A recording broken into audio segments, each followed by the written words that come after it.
والتطوير. انا دلوقتي في ابو قير، اظن انا واقفه على اللسان او مش ابو قير، بصور لكم الاعمال اللي بتتم. زي ما احنا شايفين اهو كوبري ابو قير اللي هيكون اطول كوبري ممتد داخل البحر، طبعا غير كوبري السندي اهو.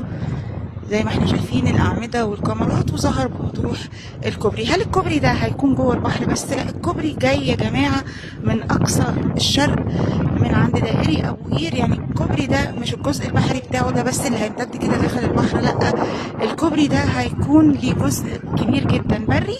تمام، انتوا متخيلين لحد وصلة المعمورة، وده اللي قدامنا اللي ظاهر قدامنا الجزء البحري، وهيمتد كده خلاص داخل البحر، وهيطلع اهو كمان زي ما احنا شايفين اهو برضو كاميرات الكوبري.